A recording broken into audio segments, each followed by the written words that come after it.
The Christmas lights twinkled around my grandfather's dining room as family laughter echoed through the old Victorian mansion. I was reaching for another slice of his famous pecan pie when Grandpa Frank's weathered hand gripped my wrist. His steel-gray eyes locked onto mine with an intensity that made my stomach drop. "Mason," he said in a voice that cut through the festive chatter like a blade, "explain why strangers are living in the house I gave you." The room fell silent.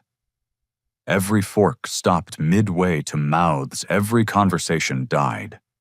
My parents, Janet and Richard, froze their faces, draining of color. My sister Chloe suddenly became fascinated with her phone screen, her fingers trembling slightly. I stared at my grandfather in complete bewilderment, my mind racing through possibilities but finding none that made sense. My heart hammered against my ribs as I drove the 15 minutes from Grandpa Frank's estate to my modest two-bedroom house in suburban Denver. The December air bit through my jacket as I fumbled with my keys at the front door, my hands shaking from confusion rather than cold. Everything appeared exactly as I had left it 3 hours earlier. My navy blue sectional sat in its usual spot facing the flat-screen television. Family photos lined the mantel above the gas fireplace. My engineering textbooks remained stacked on the coffee table next to my laptop. I methodically searched every room, opening closets, and checking under beds like a detective investigating a crime scene. The guest bedroom held nothing but my exercise equipment and storage boxes. My bedroom contained only my clothes, my unmade bed, and the stack of mystery novels on my nightstand. The basement was filled with the antique furniture and collectibles that Grandpa Frank had asked me to store when he downsized 2 years ago. None of this made sense. I had lived alone in this house since graduating from Colorado State with my mechanical engineering degree. The property had been Frank's graduation gift, a gesture that had brought tears to my eyes because it represented his faith in my future. He had raised me after my father lost his job when I was 12, paying for my education and treating me like the son he never had. I pulled out my phone and accessed the security system I had installed last year after Mrs. Patterson next door reported suspicious activity in the neighborhood. The cameras covered every entrance and the main living areas. Scrolling through the footage, I saw only my own routine, leaving for my job at Morrison Engineering at 8:15 each morning, returning around 6:30 each evening, occasional weekend trips to REI for hiking gear, grocery runs to King Soopers on Sundays. "This is insane," I muttered, calling Frank back. His phone rang 4 times before going to voicemail. I tried again with the same result. My grandfather was not the type of man to make accusations lightly. During his 40-year career as a Denver police detective, he had built his reputation on facts and evidence. If he believed strangers were living in my house, he had to have proof. I spent the next hour photographing every room from multiple angles, creating a comprehensive record of my home's current state. The living room with its hardwood floors and southwestern decorations. The kitchen with its white cabinets and granite countertops. The bathroom with its pedestal sink and vintage mirror. Everything was exactly as it should be. But as I reviewed my security footage more carefully, something caught my attention. The timestamps on my cameras showed strange gaps during weekdays when I was at work. The recording would jump from 8:15 in the morning directly to 6:30 at night, as if someone had edited out the middle portion of each day. My blood ran cold as the implications hit me. Someone had been accessing my security system, deleting evidence of whatever was happening in my house while I was gone. I grabbed my laptop and dove into the system settings, discovering that additional user accounts had been created without my knowledge. Someone with advanced technical skills had been manipulating my own surveillance equipment against me. The violation felt like being punched in the stomach. Not only was someone invading my home, but they were sophisticated enough to cover their tracks. The question that terrified me most was simple. Who had the knowledge and access to pull off something this elaborate? Sleep became impossible that night. I lay in bed, staring at the ceiling, my mind racing through possibilities, until dawn crept through my bedroom windows. At 7 in the morning, I called in sick to work for the first time in over a year, telling my supervisor I had food poisoning from the Christmas party. The lie tasted bitter, but I needed answers. My first stop was Best Buy, where I purchased 3 tiny wireless cameras designed for home monitoring. The saleswoman explained they could stream directly to my smartphone and store footage in the cloud, making them impossible for someone to delete remotely. I also bought a digital voice recorder small enough to hide anywhere. Back home, I strategically placed the cameras in locations my existing security system didn't cover, one behind a picture frame in the living room, another inside a decorative vase in the kitchen, and the third tucked behind books on my bedroom bookshelf. Each device was virtually invisible unless someone knew exactly where to look. Next, I examined my front door's smart lock more carefully. The device allowed me to create temporary access codes for guests or service workers, but when I checked the settings, my stomach dropped. 7 additional codes had been programmed into the system, each one linked to a different user profile. The creation dates went back 8 months, shortly after I had left for a 2-week hiking trip in Yellowstone National Park. Mrs. Patterson was tending to her rose garden when I approached her white picket fence. At 73 years old, she had lived in the neighborhood for over 3 decades and noticed everything that happened on our quiet street. "Oh, Mason, dear," she said, looking up from her pruning shears. "How was your grandfather's Christmas party?" "It was interesting," I replied, trying to keep my voice casual. "Mrs. Patterson, have you noticed anything unusual at my house lately? Any people coming and going when I'm not home?" Her weathered face scrunched in concentration. "Well, now that you mention it, there have been different people around during the day. I just assumed you were having work done, or maybe renting out rooms. There's a young woman who comes and goes quite a bit, and an older couple too. Nice-looking folks. They wave when they see me." My hands clenched into fists at my sides. "Can you describe them? The woman has dark hair about your age, maybe. The couple looks like they could be your parents, actually.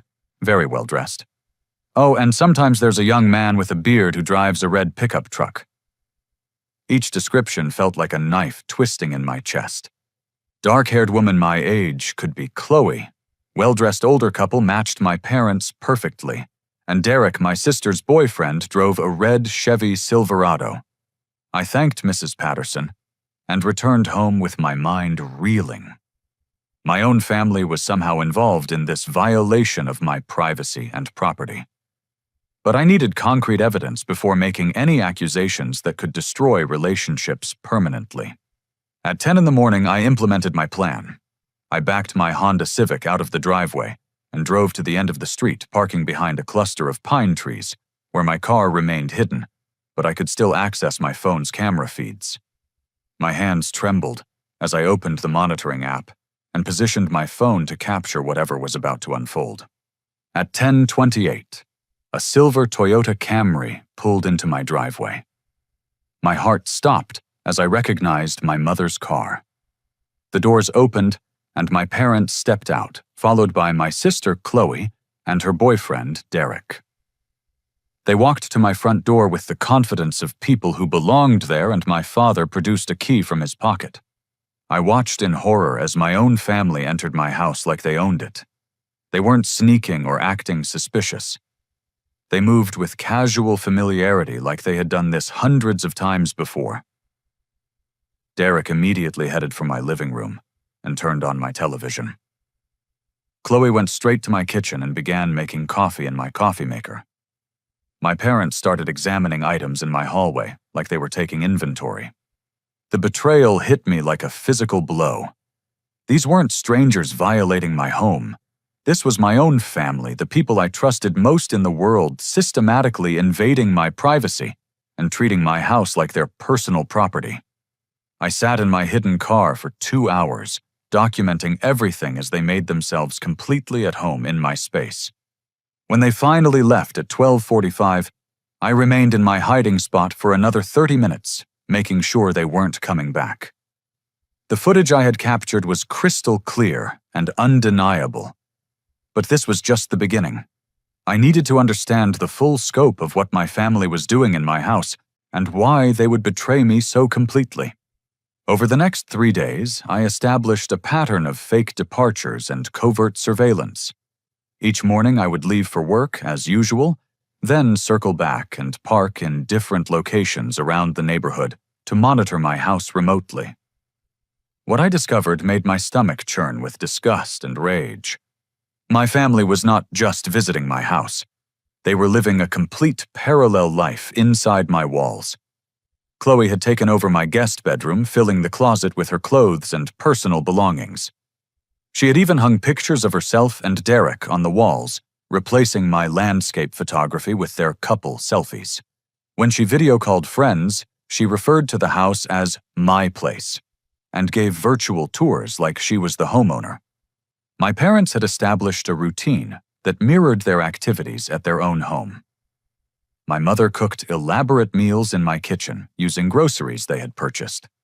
My father used my garage as a workshop, spreading his tools across my workbench and leaving oil stains on my concrete floor. They watched my cable television, used my Wi-Fi, and even hosted Derek's parents for dinner on Wednesday evening. The most infuriating part was how comfortable they all seemed. Derek played video games on my PlayStation for hours, while sprawled on my couch in his underwear.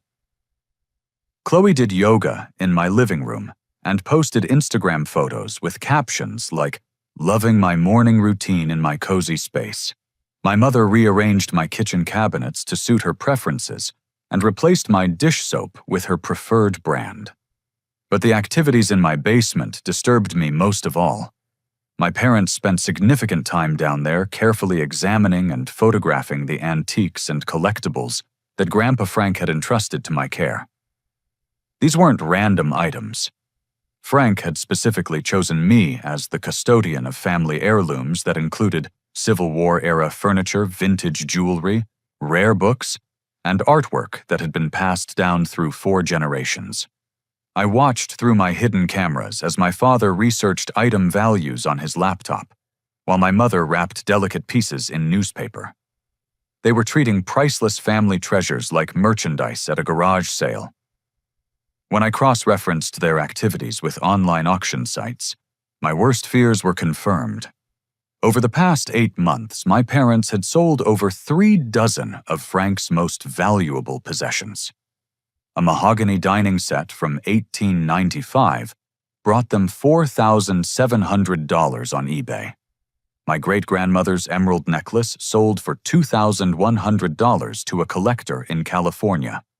A first-edition Mark Twain novel fetched $1,800 at an online auction. Each sale felt like a personal assault on my integrity and my grandfather's trust.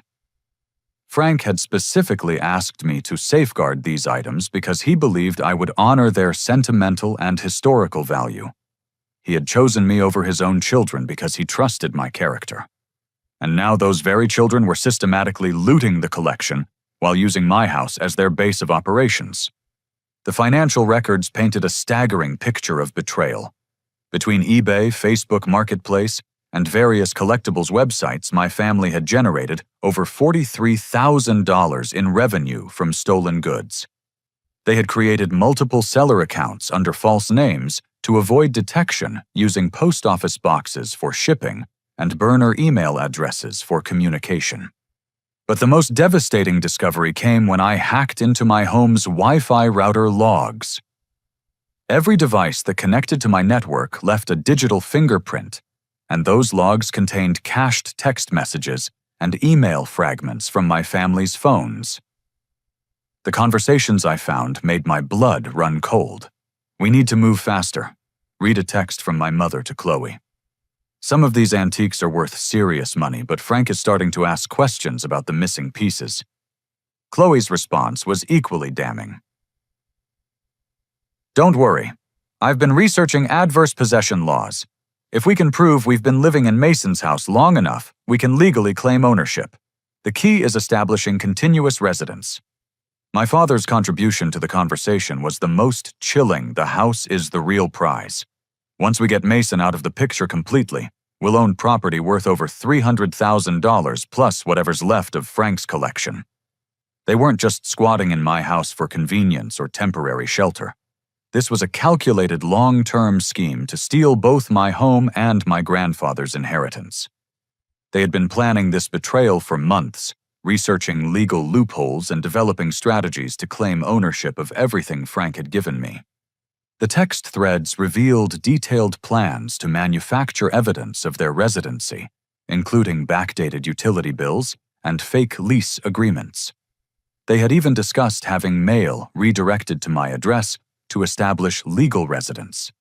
Every aspect of their invasion had been meticulously planned and executed. As I sat in my car reading these digital confessions, I realized that my family's betrayal ran deeper than simple theft. They were actively working to destroy my relationship with the grandfather, who had been more of a father to me than my biological father ever was.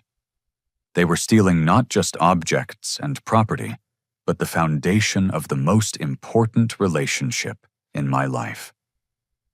The scope of my family's deception became clear over the following week, as I expanded my investigation beyond simple surveillance. Using public records databases and social media monitoring tools, I traced their activities back over 12 months, revealing a sophisticated campaign of manipulation and fraud that shocked me with its calculated cruelty. My sister Chloe had been the mastermind behind the digital aspects of their scheme. She had created fake social media profiles for fictional tenants, complete with backstories and photo galleries stolen from unsuspecting people's accounts. These phantom residents were designed to provide evidence that my house was being rented to multiple occupants, supporting their eventual adverse possession claim. The financial investigation revealed an even more extensive criminal enterprise. Beyond selling Frank's antiques, my family had been operating a full-scale estate sale business, using my house as their warehouse and headquarters. They had established business licenses under fabricated company names, opened bank accounts with false documentation, and created professional websites advertising estate liquidation services. Their client list included dozens of elderly residents throughout the Denver metropolitan area. My parents would approach seniors who were downsizing or whose adult children lived out of state, offering to handle estate sales for a modest commission. Then they would systematically undervalue items, sell them for far more than reported, and pocket the difference. The victims never realized they were being cheated because my parents provided falsified sales reports showing lower revenues. Mrs. Eleanor Hutchinson, an 84-year-old widow in Cherry Hills Village, had entrusted my parents with liquidating her late husband's coin collection. The receipts showed sales totaling $8,400, but my investigation revealed the actual revenue exceeded $26,000. Similar patterns emerged across 17 different estate sales over the past 10 months. But the most devastating betrayal involved my grandfather directly. I discovered that my family had been systematically intercepting communication between Frank and me for over 6 months. They had filed a change of address form, with the postal service redirecting my mail to a post office box they controlled. Important letters from Frank, including birthday cards with checks and formal notices about his estate planning, never reached me. Among the intercepted mail, I found 3 letters that made my hands shake with rage. Frank had written to inform me that he was updating his will to leave me his entire estate, valued at over $1.2 million. The house I currently lived in was intended as just the first installment of a much larger inheritance that would make me financially secure for life. My grandfather's letters expressed his deep love and pride in the man I had become. He wrote about how my integrity and work ethic reminded him of his own father, and how he trusted me to carry on the family legacy with honor. He specifically mentioned his disappointment in his biological children, my parents whom he described as lacking the moral character necessary to steward our family's heritage. The second letter detailed Frank's plans to fund my dream of starting my own engineering consulting firm. He had already spoken with his financial advisor about establishing a business development trust that would provide startup capital and ongoing support. This opportunity represented everything I had worked toward since college, the chance to build something meaningful while honoring the man who had believed in me when no one else would. The third letter was the most heartbreaking. Frank had written about his declining health and his desire to spend more time with me before it was too late. He wanted to take a cross-country road trip to visit Civil War battlefields, sharing stories about our ancestors who had fought in those conflicts. He had already planned the route and made hotel reservations, hoping to create memories that would last long after he was gone. None of these letters had reached me because my family had stolen them, terrified that Frank's generosity would leave them with nothing. They knew that his disappointment in their character meant smaller inheritances for them, so they had decided to sabotage my relationship with him entirely. The fake photographs they had shown Frank were the final piece of their puzzle. Using photo editing software, they had created convincing images of supposed drug dealers and criminals occupying my house. They had downloaded mugshots from arrest databases and superimposed them onto pictures of my interior rooms. The results looked authentic enough to convince an elderly man who trusted his children's honesty. According to text messages I found in the cached data, my parents had presented this fabricated evidence to Frank during a carefully orchestrated family meeting. They claimed I had become involved with dangerous people and was using his generous gift to facilitate illegal activities. They expressed fake concern for his safety, suggesting that my poor judgment made me unworthy of his continued trust and financial support. Frank's response, according to their messages, had been exactly what they hoped for. He was hurt, confused, and angry about my apparent betrayal of his generosity. He had immediately contacted his attorney to discuss modifying his will, potentially removing me as the primary beneficiary and redistributing the assets among his biological children. My family had successfully manipulated a decent, loving man into believing that his beloved grandson was a criminal and a disappointment. They had weaponized his trust against both of us, creating artificial conflict where none should have existed. The cruelty of this deception left me feeling physically ill, but their scheme contained one fatal flaw that they had not anticipated. Frank's detective instincts, honed over 4 decades of police work, had made him suspicious of their claims. Instead of immediately disinheriting me, he had decided to confront me directly at the Christmas party, giving me the opportunity to defend myself and potentially expose their lies.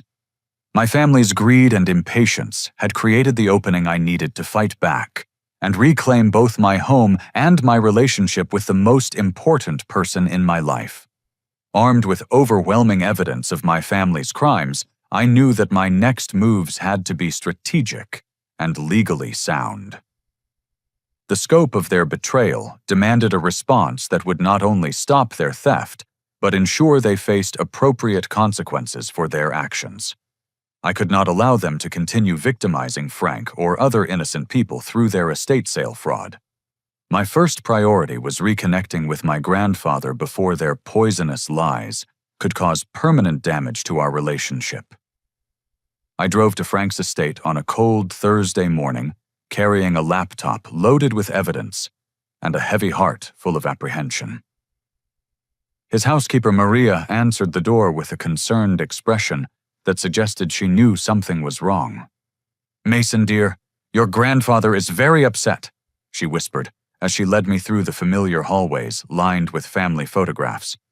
"He has barely eaten in 3 days, and he keeps asking why you would betray his trust."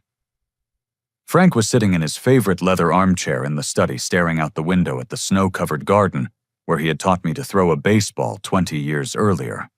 His usually sharp appearance seemed diminished, his shoulders slumped with disappointment and confusion. When he turned to look at me, the pain in his eyes was almost unbearable. "Grandpa," I said softly, "I need to show you something important. The people in those photographs are not living in my house. In fact, I can prove those pictures are fake." His weathered face remained skeptical as I opened my laptop and displayed the evidence I had carefully compiled. First, I showed him the reverse image searches that revealed the supposed criminals were actually stock photos downloaded from arrest record websites. The faces had been digitally inserted into pictures of my house using photo editing software.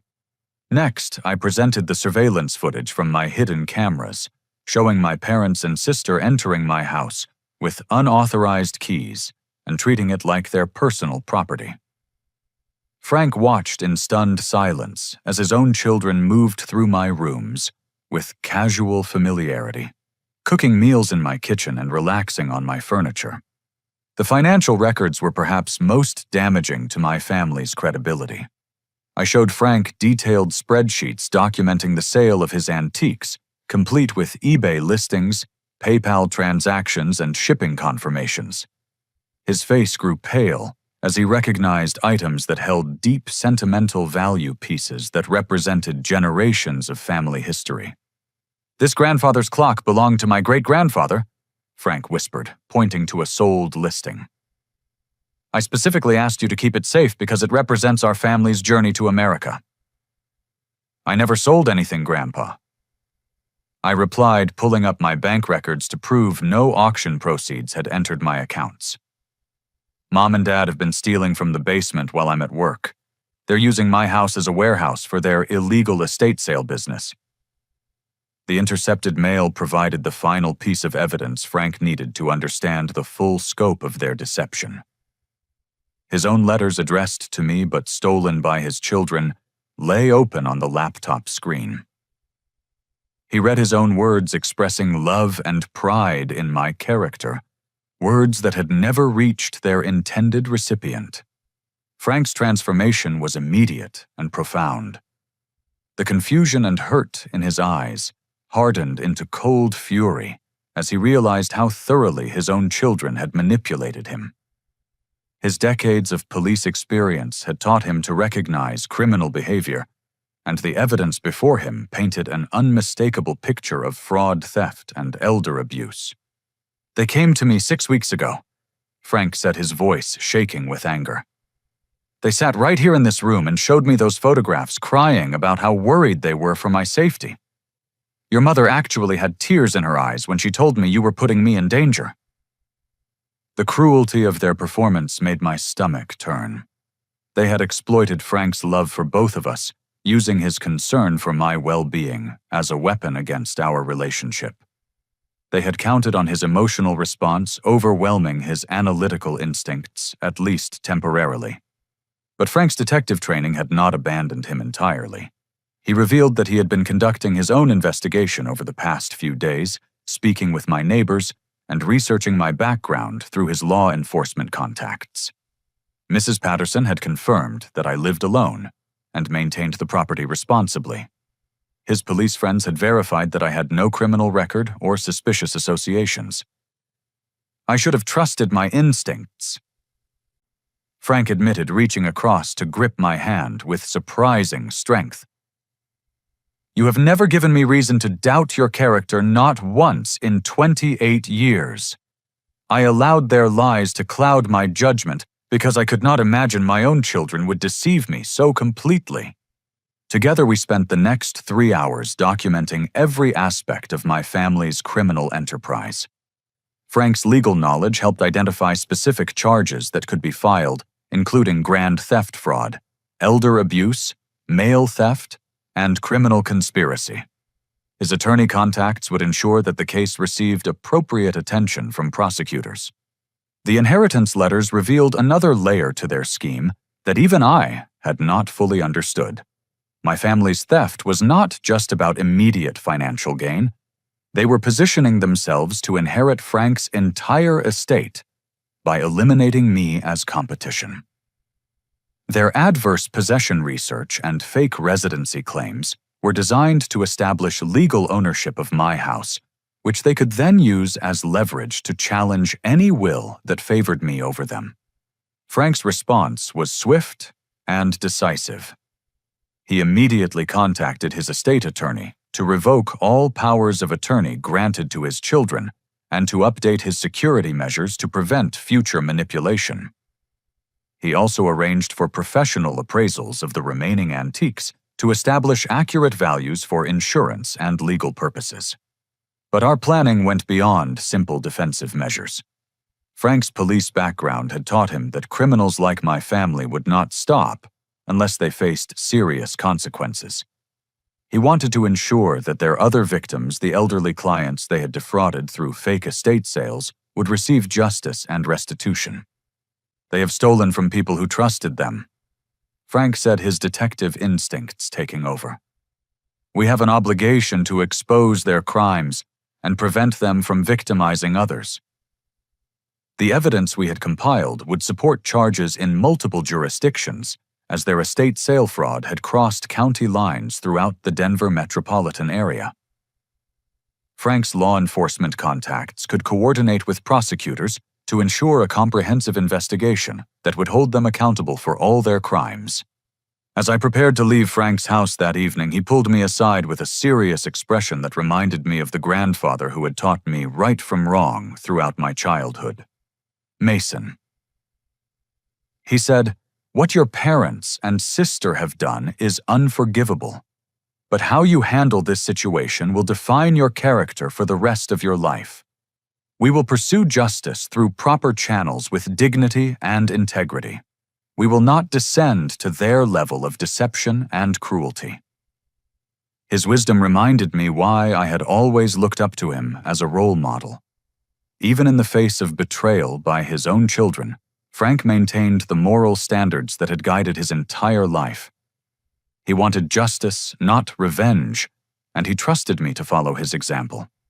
The family dinner I arranged for the following Sunday represented the culmination of weeks of investigation and planning. I contacted my parents and sister separately, telling each of them that I wanted to discuss the misunderstanding with Grandpa Frank and work together to resolve the situation. My tone conveyed hurt confusion rather than accusation, encouraging them to believe they still controlled the narrative. The preparation for this confrontation required careful attention to detail. I positioned my hidden cameras to capture every angle of the dining room and living room, ensuring that no conversation would go unrecorded. I also installed new voice recording equipment in multiple locations, creating redundant audio coverage that would make the recordings admissible in court. Most importantly, I established a direct video link to Frank's estate, where he would be watching the entire dinner with his attorney present. This arrangement served multiple purposes. Frank would witness their confessions firsthand, his lawyer could verify the legal implications in real time, and law enforcement could be notified immediately when we had sufficient evidence to make arrests. My family arrived at 5:30 on Sunday evening, their demeanor a mixture of nervousness and false confidence. My mother carried a bottle of wine, and my father brought a bouquet of flowers props, designed to reinforce the illusion of a normal family gathering. Chloe and Derek appeared more relaxed, perhaps, believing that their youth and perceived innocence would protect them from serious consequences. The first hour of dinner proceeded according to my script. I played the role of confused and hurt grandson, expressing bewilderment about Frank's accusations while seeking their guidance and support. My performance encouraged them to elaborate on their version of events, providing increasingly detailed explanations of their supposed innocence. "I just cannot understand where Grandpa got the idea that strangers are living in my house," I said, watching their faces carefully for reactions. He seemed so certain, like he had actual proof. My mother's response was a masterclass in manipulative theater. "Oh, honey, you know how elderly people can get confused sometimes. Frank probably saw some delivery people or repair workers and jumped to the wrong conclusion. His mind is not as sharp as it used to be." The casual dismissal of Frank's mental acuity revealed their true contempt for the man who had supported them financially for decades. They were willing to destroy his reputation and dignity to protect their criminal scheme. My father contributed his own lies with practiced ease. "We have been worried about you, son. Living alone in that big house, working such long hours at the engineering firm.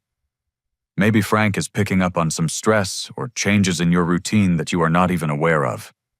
Their concern felt like acid in my stomach. These were the same people who had been systematically violating my privacy and stealing from my home for months. Their ability to look me in the eye while expressing fake worry demonstrated a level of sociopathy that I had never suspected.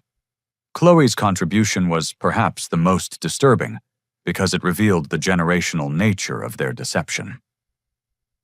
"Mason, maybe we should all go to Grandpa together and show him how wrong he is. We could even bring photos of your house to prove that you live alone." The irony was staggering.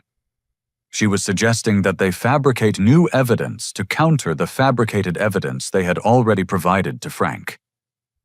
Their entire relationship with truth had become so corrupted that lies felt more natural than honesty. As the main course concluded, I decided it was time to reveal my hand. I excused myself to the kitchen ostensibly to prepare dessert, but actually to activate the television and laptop setup that would display my evidence. When I returned to the dining room, I carried a tablet that appeared to contain family photos. "Before we talk about Grandpa's concerns," I said, "I want to show you all something interesting I discovered while trying to figure out what he was talking about." The first video began playing on my television screen, showing crystal clear footage of my parents entering my house with unauthorized keys. The timestamp clearly indicated a weekday morning when I should have been at work.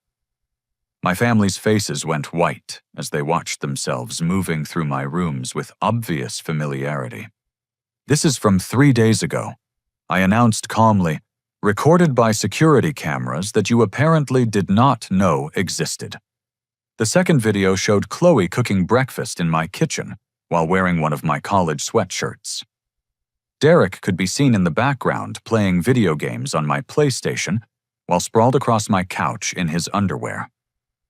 The casual intimacy of their behavior made it clear that this was routine, not a single occurrence.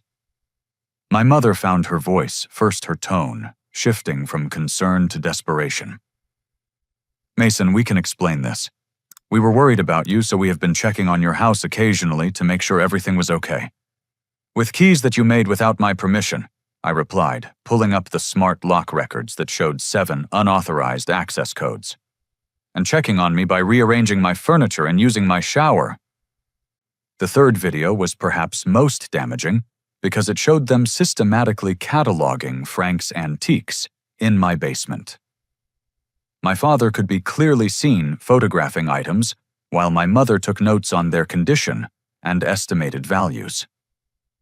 Their methodical approach proved that this was not casual browsing, but deliberate inventory preparation. The financial records I displayed next left no room for alternative explanations. Bank deposits from eBay and PayPal sales shipping confirmations for sold antiques and business licenses for their fraudulent estate sale companies created an undeniable paper trail of theft and fraud. Over $43,000. I announced, watching their faces as the scope of their crimes became clear. "That is how much money you have made selling Grandpa's antiques that he trusted me to protect." But my family's response to this overwhelming evidence shocked me with its brazen audacity. Instead of remorse or apologies, they doubled down on their deception with an even more sinister backup plan that I had never anticipated.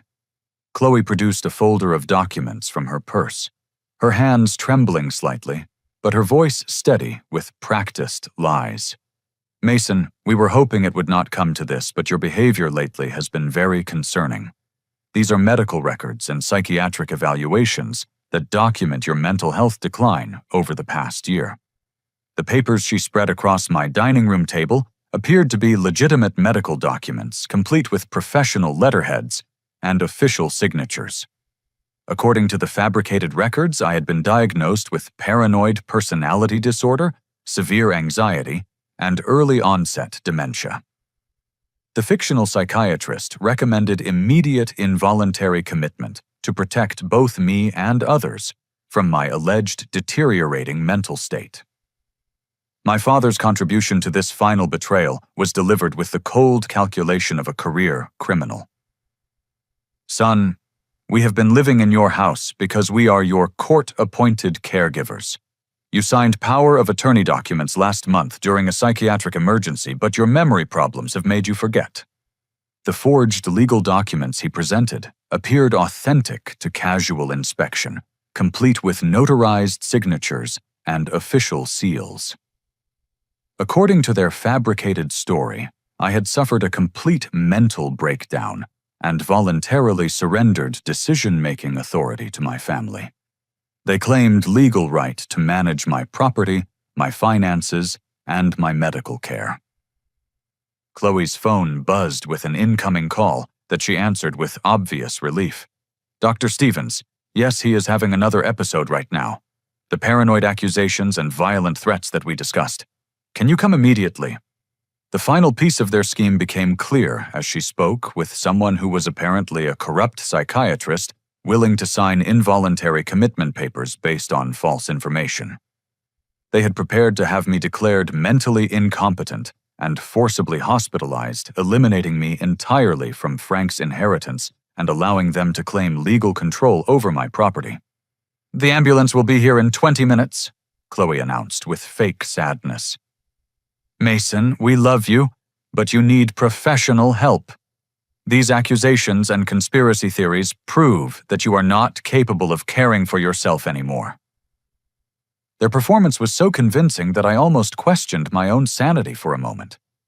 The documents looked authentic, their concern appeared genuine, and their explanations sounded plausible to someone who had not witnessed their crimes firsthand. If I had been an outside observer, I might have believed their version of events.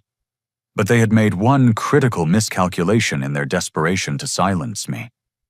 They had forgotten that I was not alone in this fight, and that their confessions were being recorded by multiple devices while being witnessed by people with the knowledge and authority to stop them. The moment my family finished revealing their psychiatric commitment scheme, I reached for the television remote and activated the final component of my plan. Frank's face appeared on the screen in high-definition broadcasting live from his estate study, where he had been watching and recording every moment of their confessions. "Hello, Janet. Hello, Richard. Hello, Chloe." My grandfather said, his voice carrying the cold authority of a veteran police detective. "I have been listening to your lies for the past 2 hours, and I want you to know that every word has been recorded and witnessed by my attorney." The color drained from my family's faces as they realized the scope of their exposure. They had not simply been caught by hidden cameras. They had confessed to fraud, theft, elder abuse, and conspiracy, while being monitored by law enforcement professionals who understood the legal implications of their crimes. Frank's attorney appeared beside him on the screen, introducing himself as Thomas Morrison, a former prosecutor with 30 years of experience handling financial crimes and elder abuse cases. "Ladies and gentlemen, you have just confessed to multiple felonies while being recorded with your full knowledge and consent. The evidence you have provided will support criminal charges in state and federal court."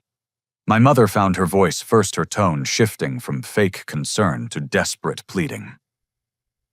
"Dad, you do not understand the full situation. Mason really has been having mental health problems, and we were just trying to protect everyone involved." Frank's response was swift and merciless. "Janet, I spent 40 years as a police detective, and I know criminal behavior when I see it. You have been stealing from your own son and lying to your own father for months. There is no mental illness here except your own moral sickness." The forged psychiatric documents that had seemed so threatening moments earlier crumbled under professional scrutiny. Attorney Morrison had already contacted Dr. Stevens, the supposed psychiatrist, who had agreed to sign commitment papers. The real Dr. Stevens was currently attending a medical conference in Seattle and had never heard of my family or their scheme. The psychiatric records are fabricated. Morrison announced, created using stolen letterhead and forged signatures. The power of attorney documents are equally fraudulent, containing legal language that would never appear in legitimate court filings. Chloe made one final desperate attempt to maintain their deception. This is all a misunderstanding that got out of hand. We were just trying to help Mason manage his responsibilities, and maybe we made some mistakes in our approach.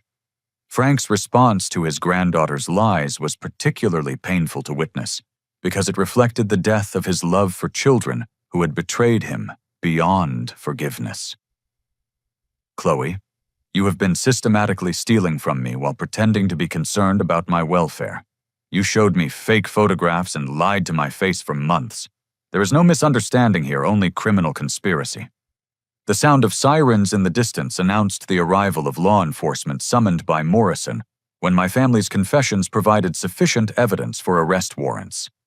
Frank had coordinated with his former colleagues to ensure that experienced detectives would handle the case with appropriate thoroughness. Derek, who had remained silent throughout most of the evening, suddenly realized that his involvement in the scheme made him equally culpable for their crimes. I just did what Chloe asked me to do. I did not know about the antiques or the fake documents or any of the serious stuff. But the surveillance footage clearly showed Derek participating in the theft and fraud with full knowledge of their illegal activities. His attempts to claim ignorance would not protect him from criminal liability as a willing accomplice in their conspiracy. The police officers who entered my house were led by Detective Sarah Williams, a 30-year veteran who had worked with Frank during their overlapping careers. Her professional demeanor and obvious respect for my grandfather lent additional credibility to our evidence and ensured that my family would be treated as the serious criminals they had become. Frank told me about this case yesterday, Detective Williams said, as she reviewed the documented evidence. We have been investigating your family's estate sale business for 3 weeks, following complaints from several elderly victims who suspected they were being defrauded. The scope of their criminal enterprise extended far beyond my personal situation. Mrs. Eleanor Hutchinson and 16 other seniors had filed complaints with the district attorney's office, reporting discrepancies between promised sale revenues and actual payments received. My family's greed had created a pattern of victim complaints that law enforcement could no longer ignore. The arrests proceeded with professional efficiency. My parents were charged with grand theft fraud, elder abuse, mail theft, and criminal conspiracy. Chloe faced additional charges for identity theft and computer fraud related to her manipulation of my security systems. Derek was charged as an accessory to theft and fraud for his knowing participation in their scheme. But the most serious charges involved their systematic defrauding of elderly clients through their fake estate sale business. Each victim represented a separate count of fraud, and the total amount stolen exceeded $100,000 across all cases. These charges would likely result in significant prison sentences, rather than simple probation or community service. As my family was led away in handcuffs, my mother made one final attempt to manipulate the situation by appealing to my emotions. Mason, we are still your family. Do not let this destroy our relationships forever. We can work together to fix this situation if you just drop the charges. Her words felt like poison in my ears. After months of systematic betrayal, theft, and attempted psychological manipulation, she still believed that blood relationships should protect them from consequences. She had no understanding of how completely she had destroyed the trust and love that had once bound our family together. Frank's response to his daughter's plea was final and absolute. Janet, you are no longer my daughter, and Mason is no longer your son. You have chosen crime over family greed, over love and deception, over honesty. You will face the full consequences of those choices without any help or forgiveness from us.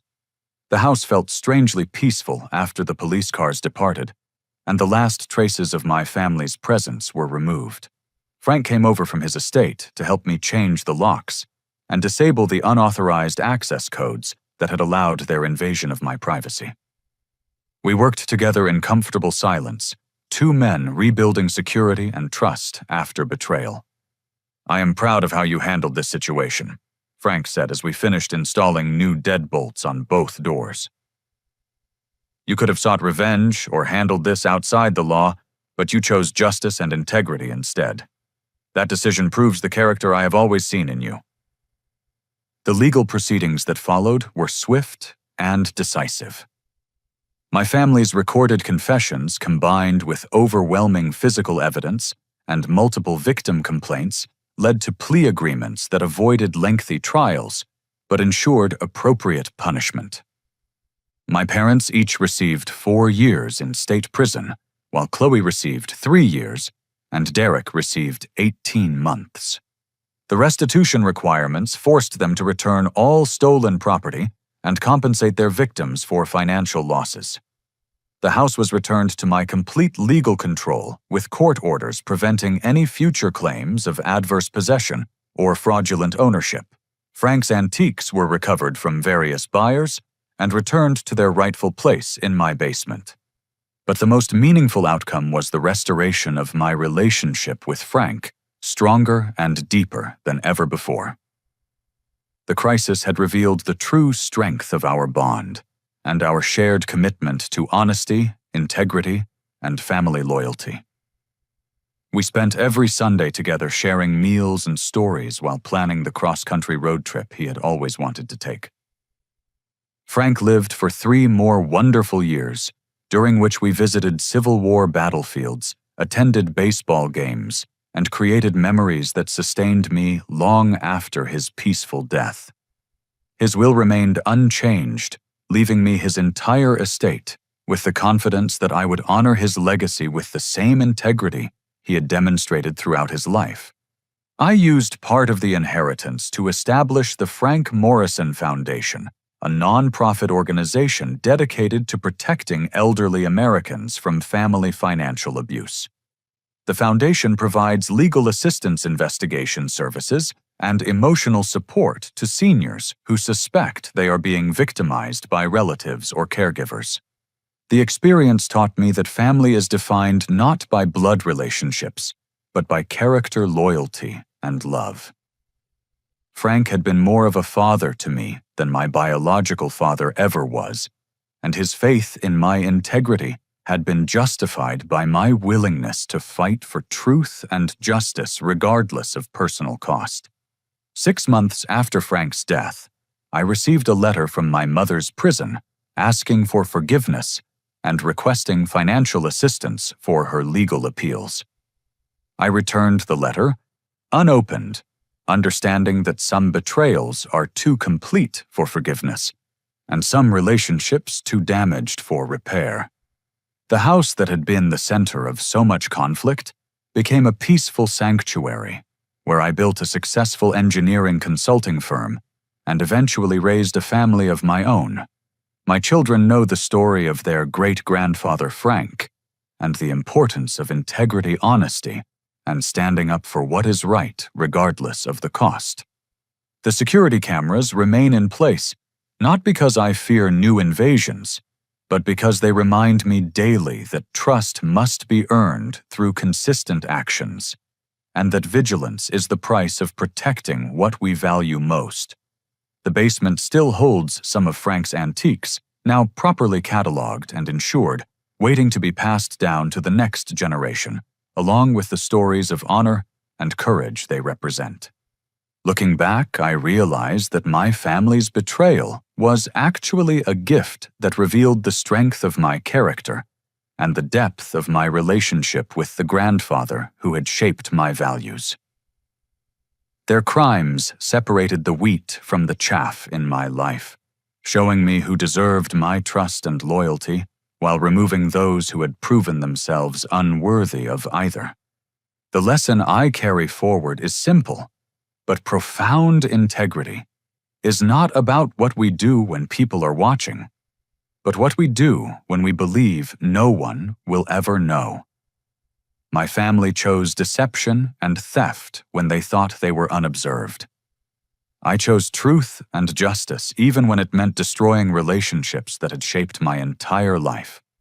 That choice made all the difference, not just in the outcome of this crisis, but in the kind of man I became and the kind of life I was able to build. Frank's faith in my character was justified, not because I was perfect, but because I was willing to do what was right, regardless of the personal cost. Have you ever discovered that someone you trusted completely was betraying you behind your back? How did you find the strength to confront them and seek justice? Share your thoughts in the comments below, and let me know if you have ever faced a similar situation with family members or close friends.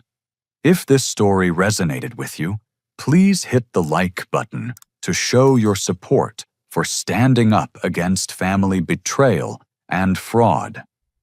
Subscribe to hear more stories about overcoming deception and finding the courage to fight for what is right. And please share this video with anyone who might be facing similar challenges with dishonest family members. Thank you for listening to my story and for supporting the importance of integrity and justice in our relationships. Remember that blood does not make a family, character does. And sometimes, the most courageous thing we can do is walk away from toxic people, even when they share our DNA. Stay strong, stay honest, and never compromise your values for the sake of keeping peace with people who do not deserve your loyalty.